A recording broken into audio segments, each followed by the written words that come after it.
নমস্কাৰ ভিউৱাৰ্ছ, স্বাগতম জনাইছোঁ সকলোকে। আকৌ আজি আপোনালোকৰ আগত এক ভাল খবৰ লৈ আহিছোঁ। আসাম পুলিচত পুনৰবাৰৰ বাবে ভালেকেইটা চাকৰিৰ পদ খালী হৈছে। ইয়াৰ বাবে আপোনালোকে সকলোৱে আবেদন কৰিব পাৰিব। টোটেল পোষ্ট আছে 1283টা। দৰমহা যথেষ্ট ভাল দিছে, 49,000লৈকে। কোনো ধৰণৰ এপ্লিকেশ্যন ফিজ দিব নালাগিব। ভিডিঅ'টো শেষৰ পৰ্যন্ত চাবলৈ অনুৰোধ জনালোঁ। আৰু এতিয়ালৈকে যদি আমাৰ চেনেলটো ছাবস্ক্ৰাইব কৰা নাই তেন্তে ছাবস্ক্ৰাইব কৰি লওক আৰু কাষত থকা বেল আইকনটো প্ৰেছ কৰি দিব, যাতে আমাৰ চেনেলটোৰ ফালৰ পৰা নতুন নতুন চাকৰিৰ খবৰবোৰ আপুনি সকলোতকৈ আগত চাব পাৰে।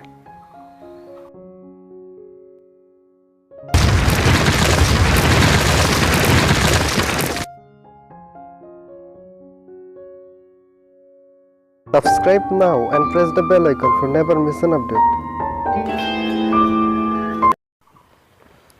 আসাম পুলিচত 1283টা পদ মুকলি হৈছে।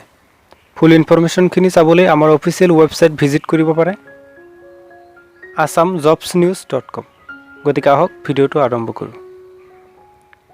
ইয়াত চাব পাৰে এডভাৰ্টিজমেণ্ট ডিটেইলছত গৈ আসাম পুলিচ SLPRB যিটো ৰিক্ৰুইটমেণ্ট 2020-ৰ 1283টা পোষ্ট আছে।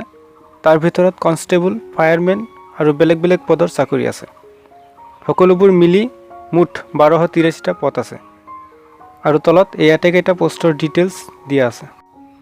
Organisation Assam police SLPRB। Total post আছে 1283টা।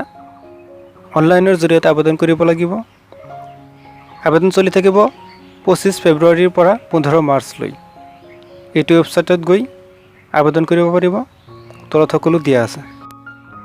ইয়াত এ নম্বৰত APRO অৰ্থাৎ আসাম পুলিচ ৰেডিঅ' অৰ্গেনাইজেশ্যনত যিমানখিনি পোষ্ট পৰে আটাইকেইটা তলত দিয়া আছে। নম্বৰ 1ত দিয়া আছে কনষ্টেবল এণ্ড পুলিচ কমিউনিকেশ্যন। কনষ্টেবলৰ মুঠ 802টা পোষ্ট আছে। তাৰ ভিতৰত আনৰিজাৰ্ভড আছে 314টা, STPৰ 121টা, STHৰ 105টা, SC 48 আৰু OBC বা MOBCৰ 214টা। তো ইয়াৰ কাৰণে আপোনালোকৰ হায়াৰ ছেকেণ্ডাৰী পাছ কৰা হ'ব লাগিব ছায়েন্সত। লগতে ছাবজেক্ট থাকিব লাগিব ফিজিক্স, কেমেষ্ট্ৰি আৰু মেথামেটিক্স। আৰু প্ৰিফাৰেঞ্চিয়েল কোৱালিফিকেশ্যন যদি আছে 1 বছৰৰ ইলেক্ট্ৰনিক্স, টেলিকমিউনিকেশ্যন, কম্পিউটাৰ, IT নাইবা এলাইড এনভাইৰনমেণ্ট। এইবোৰ যদি নাথাকে তথাপিও আবেদন কৰিব পাৰিব, কিন্তু হায়াৰ ছেকেণ্ডাৰীত ফিজিক্স, কেমেষ্ট্ৰি আৰু মেথামেটিক্স লৈ ছায়েন্সত পাছ কৰা হ'ব লাগিব। Number 2 constable of police UB। ইয়াত আছে 3টা পোষ্ট। ইয়াৰে STP এটা, STHৰ এটা আৰু SCৰ এটা।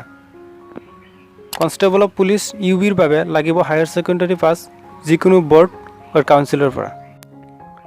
3 নম্বৰ পোষ্টটো হ'ল কনষ্টেবল অফ পুলিচ মেছেঞ্জাৰ। ইয়াত আছে 7টা পোষ্ট। ইয়াৰে ভাগে ভাগে দিয়া আছে। STPৰ বাবে আছে 3টা, STHৰ বাবে আছে এটা আৰু OBC বা MOBCৰ বাবে আছে 3টা। এইটো পোষ্টৰ বাবে আবেদন কৰিবলৈ হ'লে আপোনাৰ লাগিব মাত্ৰ মেট্ৰিক পাছ যিকোনো বৰ্ডৰ পৰা, লগতে LMV আৰু MMVৰ ড্ৰাইভিং লাইচেঞ্চ থাকিব লাগিব। আসাম পুলিচ ৰেডিঅ' অৰ্গেনাইজেশ্যনৰ 4 নম্বৰ পোষ্টটো হ'ল কনষ্টেবল অফ পুলিচ কাৰ্পেণ্টাৰ। ইয়াত গ্ৰেড পে থাকিব 5000লৈকে। মাত্ৰ এটা পোষ্ট আছে STPৰ। ইয়াৰ বাবে কোৱালিফিকেশ্যন লাগিব মেট্ৰিক পাছ আৰু লগতে ITI ইন ট্ৰেড থাকিব লাগিব। Group B fire and emergency services. তলত ফায়াৰ এণ্ড এমাৰ্জেঞ্চি বিভাগৰ পোষ্টকেইটাৰ ডিটেইলছ দিছে। নম্বৰ 5ত দিছে ছাব অফিচাৰ। টোটেল পোষ্ট আছে ইয়াৰ 3টা, আনৰিজাৰ্ভড। ইয়াৰ বাবে কোৱালিফিকেশ্যন লাগিব ছায়েন্স ষ্ট্ৰীমত হায়াৰ ছেকেণ্ডাৰী পাছ কৰা হ'ব লাগিব। লগতে ছাবজেক্ট থাকিব লাগিব ফিজিক্স, কেমেষ্ট্ৰি আৰু মেথামেটিক্স। 6 নম্বৰ পোষ্টটো হৈছে ফায়াৰমেন। ইয়াত ভালে সংখ্যক পোষ্ট আছে। ইয়াত টোটেল পোষ্ট আছে 410টা। তাৰ ভিতৰত আনৰিজাৰ্ভড আছে টোটেল 182টা আৰু SCৰ বাবে আছে 37টা। STPৰ বাবে আছে 36, STHৰ বাবে আছে ৰিজাৰ্ভড আছে 30টা আৰু OBC আৰু MOBCৰ বাবে টোটেল 12টা পোষ্ট আছে। ফায়াৰমেনৰ বাবে আছে মুঠ 410টা। ইয়াৰ বাবে কোৱালিফিকেশ্যন লাগিব higher secondary pass in science. এতিয়া 7 নম্বৰ পোষ্টটো দিছে ইমাৰ্জেঞ্চি ৰেস্কিউৰ। ইয়াত আছে টোটেল 57টা পোষ্ট। ইয়াৰে 14টা আছে আনৰিজাৰ্ভড আৰু SCৰ বাবে আছে 10টা, STPৰ বাবে আছে 8টা, STHৰ বাবে আছে 10টা আৰু OBC আৰু MOBCৰ বাবে আছে 15টা। কোৱালিফিকেশ্যন লাগিব হায়াৰ ছেকেণ্ডেৰী পাছ ছায়েন্সত, অৰ্থাৎ ছায়েন্স ষ্ট্ৰীমত হায়াৰ ছেকেণ্ডেৰী পাছ কৰিলেহে ফায়াৰমেন পোষ্টৰ বাবে আবেদন কৰিব পাৰিব। এজ লিমিট দিয়া আছে, নম্বৰ 1ত দিয়া আছে ছাব অফিচাৰ পদৰ বাবে বয়সৰ সময়সীমা থাকিব লাগিব 20 বছৰৰ পৰা 24 বছৰ।